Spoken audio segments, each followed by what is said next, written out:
Talk Radio Europe. I'm going to be talking to John Walsh. Now, back in 1980, the film Flash Gordon was released. We all remember it, don't we? Becoming an instant cult favourite. One of the most quotable and beloved sci-fi films ever. It's legendary for its unique look, its tone and iconic soundtrack.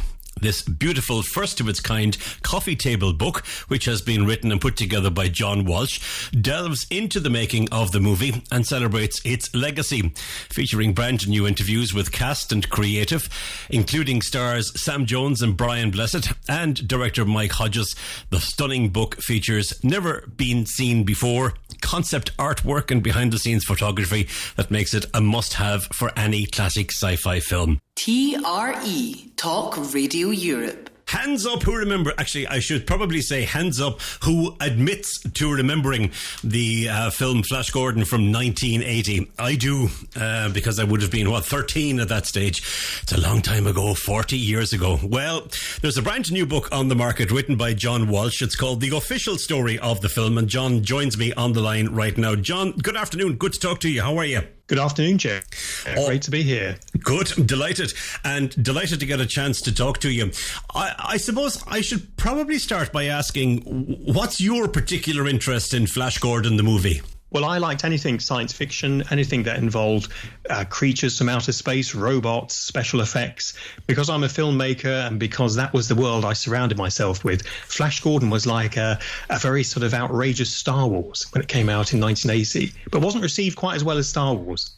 No, that's right. It was kind of like considered, pardon the expression, a poor man's Star Wars, really, wasn't it? Well, the ironic thing about that, Ger, is that it cost 3.5 times what Star Wars cost. So in my new book, Flash Gordon, the official story of the film, we have a whole section called Bigger Than Star Wars, where we talk about how the budget was bigger, the sets and the design was bigger, and so was the amount of special effects shots. Yet, as you say, people think of it sometimes as a lesser film to Star Wars. Yeah.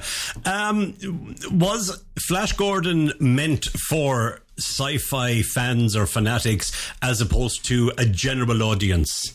I think it was. You know, Dino De Laurentiis, who was the producing genius behind the film, he grew up in Italy reading the translated Alex Raymond Flash Gordon comic strips that were available in from the 1930s. Then, of course, he saw the cinema serials, which, you know, perhaps my parents are Irish, Ger, and they remember seeing in Ireland the Flash Gordon Buster Crabbe series in the cinema every week, the serials. Yeah. So I think when the 70s came along and Star Wars was doing well, you know, Dino thought, here's his opportunity to do, you know, his version of Star Wars. But what a lot of people don't know, and they will if they read the book, was that George Lucas, the originator of the first Star Wars film, he tried to get the rights to Flash Gordon first, and when he couldn't, he went off and made his own version and called it Star Wars. Wow, that is fascinating. Without that, if that had happened, we would never have had Star Wars. That's fascinating. Look, very possibly. So the book. Tell me about the book. What the idea was to shine a light on what happened behind the scenes, was it? Yes, I think so. I'd written a book last year called Harryhausen, The Lost Movies, which was all about the unmade films of Ray Harryhausen. Right. And Tyson Books, who are my publisher, said, look, that was great. Let's think of doing something else. And I said, you know, next year, 2020, is the 40th anniversary for the Flash Gordon movie. Should we do a book on that? And they said, well, if you can secure the rights, because the rights had been in different places for several years. And so I spent a few months kind of untangling the rights to the project. And then we got all of the participants to agree, because we needed to do an official book, Ger. You know, there's nothing worse than getting a book and there's no real photos in it. There's no real official content. Yeah. So this has all of the partners involved: King Features, Studio Canal, and even Dino De Laurentiis' wife, Martha De Laurentiis. So everyone was involved in the cast, the crew, and so on. So it was to find out how the film was made from a technical standpoint, but also those stories. You know, everyone loves a good story, Ger, and there's some good stories in there. You know, the politics of what went on, the egos that were involved. The making of the film would make a drama film in itself. Really? That sounds absolutely fascinating. I suppose we don't know from when we're looking at a movie or even a TV series the dynamics that go on behind the screens or behind the making of it, and how cast members get along and how there's a lot of politics being played even on film sets. So go on, give us one of the stories. Give us something. Well, here's Here's the classic story, Ger. People know that Sam Jones, who played Flash Gordon, famously fell out with Dino De Laurentiis, the film's producer. Right. And so there'd been different stories over the years as to how it had happened and what really went on. So a bit like one of those true crime podcasts, I had to get all of the surviving people together. I had to straighten out all of their stories and find photographs, kind of prove the point, and lay it out because it's the official approved story. So it had to be right. So Sam Jones, when he came to London, was in his early 20s, very good looking. He was cast, because he's a good looking young man. He looks like Flash Gordon. But of course, he was a bit wild, as he'd probably admit himself, and he did admit in the book. And he got into various fights, including a big punch up with some football fans in Soho, which left him with a scar on his face. And this was just a couple of days before filming was due to start. And is this where the iconic bolt came from? Well, no, but he did have, if you look closely, particularly on the restored version of the film, you can notice the scar there by his lip. So people assume he's a sports star in the film, so perhaps it was got on the pitch. But director and producers were very keen when he was rushed to A&E that their star hadn't left the picture before they'd even started shooting. Well, you've obviously interviewed Sam for the book, I know that, and Brian Blessed as well, and the director Mike Hodges. Did you meet these people in person? What were they like? Well, I knew Mike because Mike I'd met at various screenings, and we're both members of the Directors Guild. Okay. And Mike contributed to my last book, and I'd met various actors at various points in their careers before, so many of them already knew me. And they were very keen to kind of talk about the film, because a film that perhaps wasn't loved that much 40 years ago is now completely beloved. And the fact it's had this very expensive restoration from Studio Canal, and lots of films from the 1980s haven't, kind of indicates not only the fan interest, but also the commercial interest in re-releasing the film yet again in another format and having a cinema release this summer. If you were a fan, if one is a fan of the movie Flash Gordon, will they learn a lot about behind-the-scenes activities in this book? Yes, and, this isn't me being a big head. When I used to explain to different people what I'd found, from Mike Hodges, the director, to Sam Jones and Brian Blessed, they would say, oh, my goodness, I didn't know that. Right. I didn't know Dino planned to buy Pinewood Studios and film 3 Flash Gordons back to back. Wow. We have the details. We know what was going to be the next Flash Gordon. The title is in the book. We found photos of deleted scenes. We have unseen photography, artwork. And before Mike Hodges started, for nearly a year, the director Nicholas Roeg was working on his version of Flash Gordon for Dino. But the two men disagreed and parted ways. That artwork is in the book for the very first time. You say that it was last year, you said, 2020 is the anniversary, but you didn't do all of this in 12 months, surely? I did. I had the idea in my head for a few years. It's one of those things, when you have like a tune in your head, or people say, you have a book inside you. Yeah. Once I hit the ground running, Titan Books were terrific. They're very supportive. All of the people involved between King Features and Studio Canal helped me look through the archives. The fans came forward and helped me with photographs. So I just sort of, a bit like the film itself, had to race to the end, because when the film was shot in an incredible 17 weeks, Dino De Laurentiis kind of raced to get the film finished for its Christmas deadline. Right. 40 years later, I'm in a similar position, racing to get this finished for the Christmas anniversary. Brilliant. Again, going back to the fans of Flash Gordon, when they read this and they read about what went on behind the scenes, will their opinion of certain characters be changed? I think so. And, I was very keen. I'm a big fan of the producer Dino De Laurentiis, and I don't think he often gets the credit he's due. Many successes he's had over the years, and with that you can mix in a few less successful films. The book is a tribute to him. Okay. Without Dino, there is no Flash Gordon. So I think the story of what happened with Dino and how he had to corral the actors and the other creatives, I think will be an eye-opener. And the detail and what went into with deleted scenes and cut sequences, I'd be surprised if there isn't a good few dozen moments in there that will surprise even the staunchest of Flash Gordon fans. Oh, sounds absolutely brilliant. For the bulk of the time that you were putting this together, you would have been aware of COVID-19 and you would have been looking at restrictions. And I am sure that if we didn't have the restrictions that we have right now, the launch for this particular book would have been a hugely spectacular event. Is there an event for launching it? There is, actually. So the book comes out in the end of November here in the UK, and I think first week of December in the US. And we do have an event planned at the Riverside Studio Cinema in Hammersmith, which is going to be a special 4K screening of Flash Gordon on the British UK anniversary, the 11th of December at around 7:30 in the evening. The film's going to be shown. I'm going to be there as well doing a Q&A afterwards. There'll be a chance to win a book, and I'll also be showing on screen in high res some of these lost and forgotten images. And will you be able to get people into that, or will some of this be done online?